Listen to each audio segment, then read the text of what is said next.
Levons-nous acclamer l'Éternel, notre Dieu. Merci Seigneur. Je bénis le Seigneur pour ce moment. Je bénis ce qu'il veut faire au milieu de nous. Et je voudrais remercier les hommes de Dieu qui nous ont donné cette confiance, qui nous ont laissé la place. Alléluia. Les anciens, les pasteurs de cette église. Que le Seigneur se souvienne d'eux, que le Seigneur les bénisse abondamment. Amen. Parce que ce n'est pas donné dans toutes les églises qu'on puisse nous laisser, qu'on puisse laisser des gens comme ça. Et nous voulons être reconnaissants pour cela. Amen. Nous allons partager un tout petit moment. On m'a laissé 20 minutes plus ou moins par les responsables de mon équipe. Et pour cela, j'aimerais parler avec toi d'une histoire que nous connaissons bien. Alléluia. Et lorsque je préparais ce message, j'avais un poids en moi, j'avais une tristesse en moi. Et je comprenais que ce message pourrait parler à plusieurs d'entre nous, au milieu de nous, de ceux-là qui passent par des moments qui, au départ, semblaient normaux, maîtrisables, et qui, au fil du temps, s'aggravent, et on ne maîtrise plus. À un moment donné, on perd un peu le contrôle des choses, et ce qui semblait être normal au tout début devient catastrophique à la fin.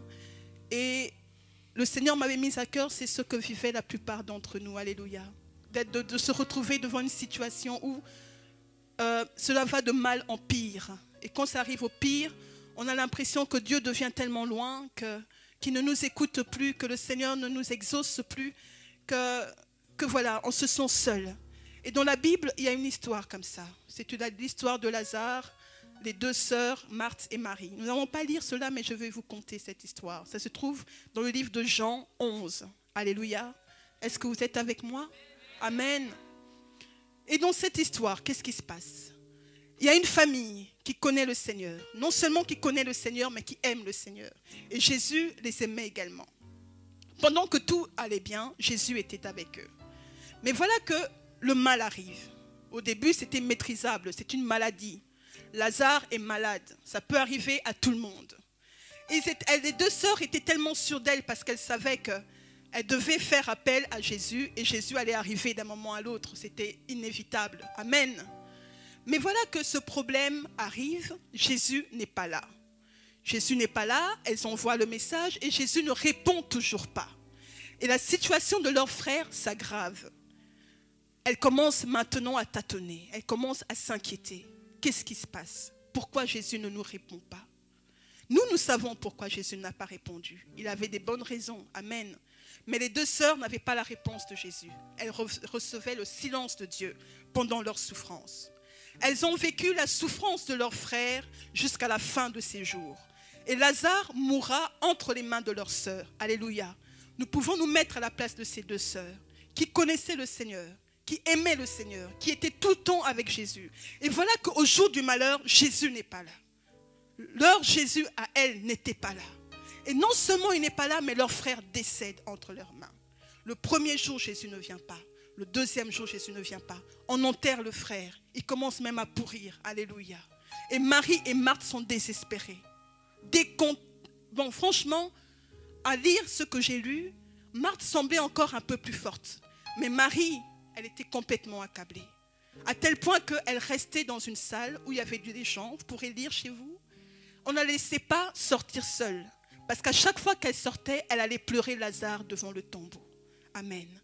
Et voilà qu'arrive Jésus. Jésus arrive devant la porte. D'abord, c'est Marthe qui vient. Elle converse avec Jésus et elle va auprès de sa sœur et lui dit « Jésus t'appelle ». Ces gens-là lui disent, non, on ne va pas te laisser seule. Certainement que tu vas aller pleurer. Et elle arrive devant Jésus. Elle voit le Seigneur. Oh Seigneur. Seigneur, moi je te priais, Seigneur. Alléluia. Moi j'étais à tes pieds. C'est moi qui étais à tes pieds. J'ai cherché ta face, Seigneur. J'étais dans les églises. J'ai été dans les veillées. Dans les réunions des mamans. Seigneur, j'étais là. Et au moment où moi j'avais besoin de toi, tu n'as pas été là pour moi. Oh Seigneur, si tu étais là, mon frère ne serait pas mort aujourd'hui. Seigneur, mon frère serait encore vivant aujourd'hui. Jésus la regarde. Elle continue son deuil. Marie ne réalise pas devant qui elle est. Marie ne reconnaît plus Jésus. Alléluia. Marie voit en Jésus l'être humain, parce qu'il était aussi 100% homme. Mais Marie ne voit plus que cet aspect des choses-là. Elle oublie qui était Jésus. Jésus la regarde et la Bible dit, c'est le verset qui m'a le plus touché. Jean 11, 35. Jésus pleura. Mais Jésus pleura pourquoi? Ce n'est pas pour faire comme tout le monde, comme on voit dans les deuils. On pleure parce que l'autre pleure. D'autres pleurent même leurs propres soucis. Alléluia. Jésus n'a pas pleuré pour faire comme tout le monde. Parce que tous ceux qui étaient autour de Marie pleurèrent également. Jésus pleura parce qu'il a vu l'incrédulité des cœurs. Oh Marie, toi tu étais à mes pieds. Tu as entendu la parole. Tu as reçu quelque chose de ma part. Toi tu étais là. Marthe encore on peut comprendre. Marthe elle vaguait. Elle n'est pas encore solidement enracinée. Marthe elle était encore un peu disparate. Mais toi tu as reçu la bonne nouvelle. Toi tu sais qui je suis. Et quand je te parle tu sais que c'est moi. Et voilà que tu es en face de moi. Marie, tu ne me reconnais même pas. Tu ne me reconnais pas. Penses-tu vraiment que je me sois déplacée pour te laisser dans ton deuil? Penses-tu que je me sois déplacée pour te laisser dans ton problème? Oh non Marie. Alléluia. Alléluia. Nous savons que Jésus s'était levé pour un seul but. C'était pour réveiller celui qui dort. Lorsqu'on lit la parole de Dieu, on voit, il s'est levé pour une seule chose. Réveiller celui qui dort. Mais voilà qui se trouve devant Marie. Marie ne le reconnaît plus. Alléluia. Marie continue son deuil. Oh Marie, si tu savais pourquoi je suis venue, Marie, tu ne pleureras pas en cet instant. Alléluia. Est-ce que je parle à quelqu'un aujourd'hui? Est-ce que je parle à quelqu'un aujourd'hui? Hosanna. Nous allons faire une petite pause maintenant. Une petite pause. Une virgule.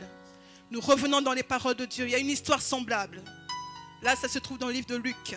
Vous pourrez le lire chez vous, s'il vous plaît, parce qu'aujourd'hui, on n'a pas beaucoup de temps. Luc 8, à partir du verset 40. Et là, on nous relate l'histoire de Jairus, le chef de synagogue. J'aime cette histoire. Oh, il avait un titre, c'était un homme important. Il a un problème, et son problème a double face. C'est que premièrement, il n'a qu'une fille, son unique, qui a 12 ans. Alléluia. Et je ne comprenais pas pourquoi il n'avait qu'une fille. Normalement, c'était plus important d'avoir des garçons. Lui n'avait qu'une fille, mais son unique. Je pensais qu'il était veuf, mais non, il n'était pas veuf. Il était marié, sa femme, on la retrouve à la fin. Alléluia. Alléluia. Son premier problème, il ne pouvait plus avoir d'enfant. Ça, c'est de 1. Et de 2, cet enfant va mourir. Cet enfant est gravement malade. Il n'a plus d'autre solution. Jésus. Jésus. Et il va au pied de Jésus. Oh Jésus, aide-moi. Jésus, aide-moi. Ma fille est en train de mourir. Mon unique, mon seul enfant que j'ai. Seigneur, aide-moi. Aide-moi, Seigneur. À la différence de la première histoire, ici Jésus se lève directement. Et il accompagne Jairus. Alléluia. Et sur le chemin, Jairus est dans la paix. Le Seigneur est avec moi. Oh, je ne marche pas seul. Je sais que le Seigneur va guérir mon enfant parce que nous arriverons à temps. C'est un problème de timing. Nous devons faire vite, Jésus. Tu comprends, nous, c'est le temps. Nous, on marche avec le temps. Le temps, c'est l'argent, Jésus. Tu comprends? Donc, il faut marcher vite parce que sinon, on arrive en retard. L'enfant va mourir. Tu comprends ça, Jésus? Je pense que tu es dans un autre monde. Tu ne comprends pas nos réalités de vie. Alléluia. Et il marche. Il marche. Et là, il est dans l'assurance. Cette femme qui attendait le mariage voit déjà sa robe. Alléluia. Elle marche avec Jésus. Cette femme qui attendait un enfant voit déjà son enfant. Alléluia.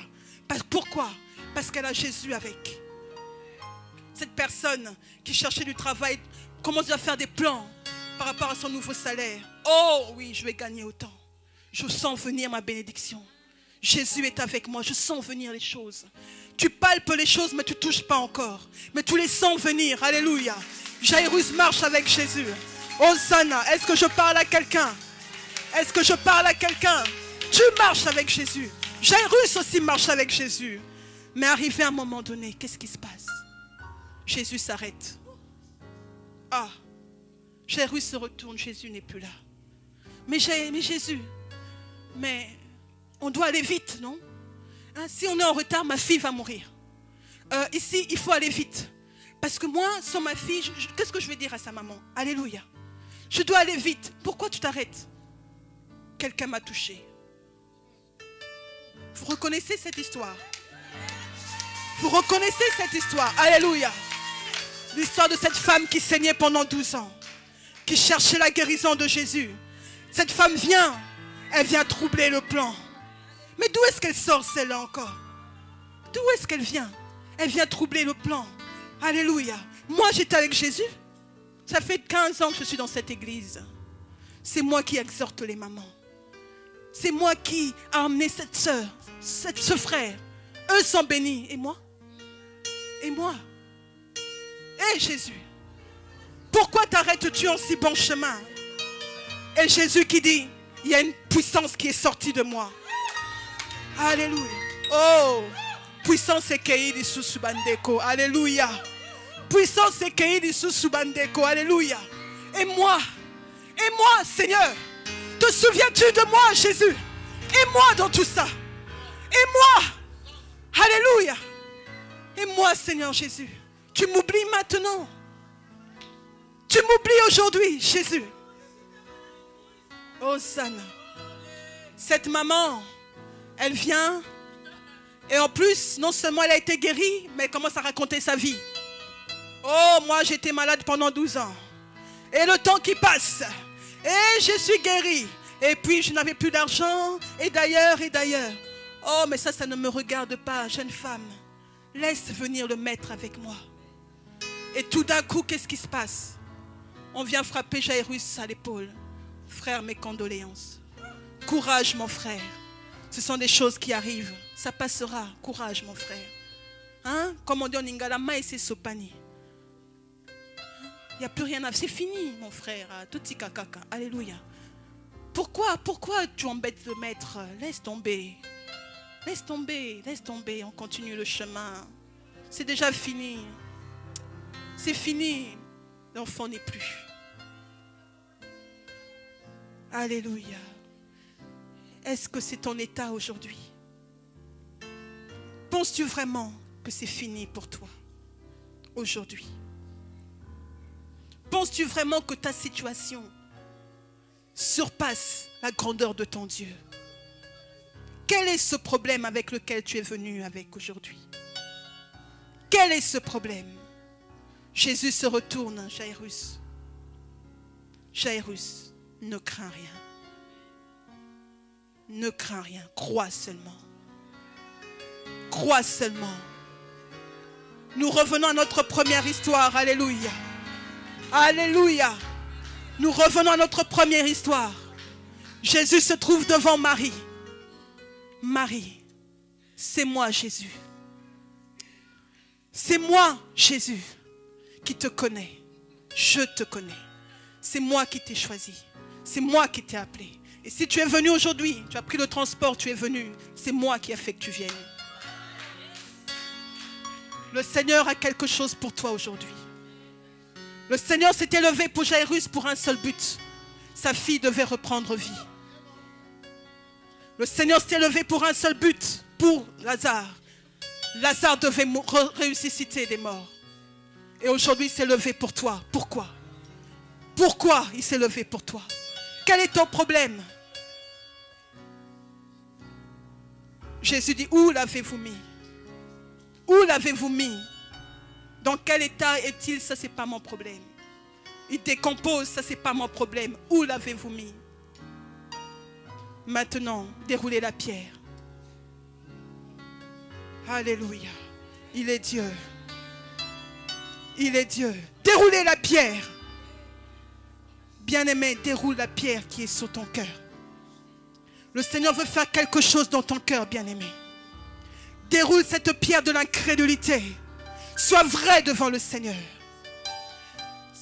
Sois vrai devant ton Dieu. Cette carapace-là, il n'en a pas besoin. Il te connaît. Alléluia. Déroulez la pierre. Maintenant, Lazare, sors. Lazare, sors. Et Lazare sort. Ce qui est mort en toi doit revenir à la vie. Ce qui est mort en toi doit reprendre vie. Ce que tu penses être mort en toi doit reprendre vie. Aujourd'hui, pas demain. Aujourd'hui, le Seigneur s'est levé pour toi. Aujourd'hui, le Seigneur s'est levé pour toi. Il est vivant. Ne le cherche pas loin, il est près de toi. Ne le cherche pas loin, il est près de toi. Il veut faire quelque chose avec toi. Rien ne lui est impossible. Ne te laisse pas être enseveli avant d'être mort. Tu vis et il vit en toi. Sa parole est en toi. Sa parole est puissante en toi. Hosanna, tu as quelque chose du Seigneur. Alors lève-toi. Alors lève-toi et confesse que tu peux. Confesse que l'Éternel est capable. Il est capable de te faire sortir de ton problème. Quel est ce problème qui t'a refroidi? Quel est ce problème qui te fait reculer? Quel est ce problème qui te fait pleurer? Il est capable, notre Dieu. Il est capable, ton Dieu. Il peut tout, ton Dieu. Hosanna. Hosanna. Hosanna. Tu as suffisamment pleuré, ma soeur. Tu as suffisamment pleuré, mon frère. Aujourd'hui, c'est ton jour. Aujourd'hui, c'est le jour de ta visitation. L'Éternel est là pour toi. Lève-toi là où tu es. Si tu as les mêmes problèmes, si tu as des situations difficiles, lève-toi. Lève-toi où tu es. Nous allons prier le Seigneur. Nous allons prier le Seigneur. Il est capable, notre Dieu. Est-ce que tu le crois? Est-ce que tu le crois? Jésus a dit à Marie, ne t'ai-je pas dit, si tu crois, tu verras la gloire de Dieu. Ne t'ai-je pas dit, si tu crois, tu verras la gloire de ton Dieu. Si tu crois, tu verras la gloire de ton Dieu. Oh, crois seulement et tu verras. Crois seulement et tu verras. Aujourd'hui même, le Seigneur est là pour toi. Il est là pour toi. Il veut ressusciter en toi ce qui est mort. Alléluia. Et cela reprendra vie. Alléluia. Oh, Sarah n'avait pas d'enfant. Sarah n'avait pas d'enfant. Et on est venu lui dire qu'elle enfantera. Sarah, elle a ri dans son cœur. Mais l'ange lui a dit, est-ce qu'il y a quelque chose qui étonne Dieu? Pourquoi ris-tu dans ton cœur? Et c'est la question qui t'est posée aujourd'hui. Est-ce que quelque chose étonne Dieu? Penses-tu que ta situation étonne Dieu? Penses-tu que ton état dépasse Dieu? Rien ne le surprend. Il a la maîtrise de toutes choses. Ouvre-lui seulement ton cœur et il agira par le nom de Jésus. Que le Seigneur vous bénisse au nom de Jésus. Bénisse aussi ma soeur. Alléluia. Est-ce que quelqu'un croit que Dieu est capable ce matin? Est-ce que tu crois dans ton cœur qu'il est capable? Oui, ce Dieu est capable de changer ta situation aujourd'hui. Il est capable de transformer les situations qui n'ont pas de solution.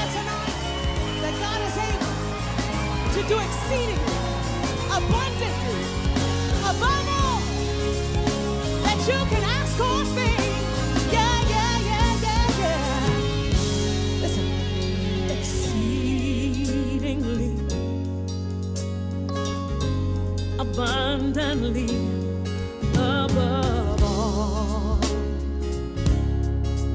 all you can ask or think. It's according